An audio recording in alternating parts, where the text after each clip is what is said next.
There was at least 4 people in that area that were missing around the same time. One of those persons actually has also recently been found, but there was another girl out there who would closely match the description of Gabby, so that's why they wanted to be very careful about saying we found remains and before the coroner can positively identify. So you had to make this call to Nikki, her mother, and Joe and Tara. Yeah. That had to be the hardest call of your entire life. Yes. We were all crying in the room. You know, couldn't believe it because we were holding out for hope.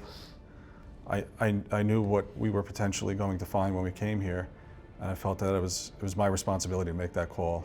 And I was able to compose myself, and we got everybody on a conference call, and I was able to relay it to everyone. Nikki, what did he say to you when you were on that call? What do you remember? He said that they found remains, and we knew it was Gabby, even though we were hoping it wasn't. It was the hardest thing I've ever had to listen to, and it didn't hit me right away, and for a few seconds. But I knew she was gone. As a mom, I knew she was gone. You're just instinctually, you knew. Mm-hmm. And at what point did your mother's intuition tell you that she was gone? I didn't want to admit it, but I felt it the night I found out the van was in Florida on the 11th. I felt in my heart that she was gone. Just you knew then. Tara, what went through your mind when you heard this? At first, I didn't want to believe it. I think my body just went into shock. It took me a minute, and then just you break down. You just fall and cry and just, it's horrible. It's just horrible, horrible, horrible. Because you have all this hope that maybe she will be found, and you know that it can happen, and it's horrible. At that point, it hits you, and then the questions start pouring. You know, how did this happen? Why did this happen? What could have been done? You know, what did you miss? You start asking yourself a million questions, of course. Mm-hmm. What did you say to yourself, Joe? You know, listen, I can Monday morning quarterback this all day long.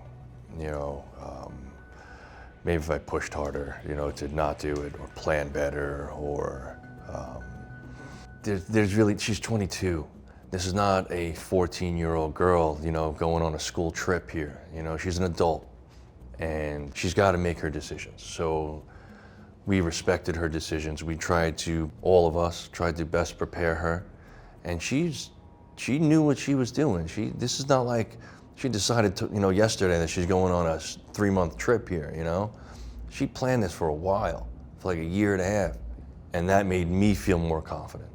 And anything that I think about in terms of changing it, it's just gonna make me go down that rabbit hole, and that's just not gonna help me either. At this point, you still don't know exactly what happened, right? You still don't have the results of the autopsy at this point. You don't know how this happened.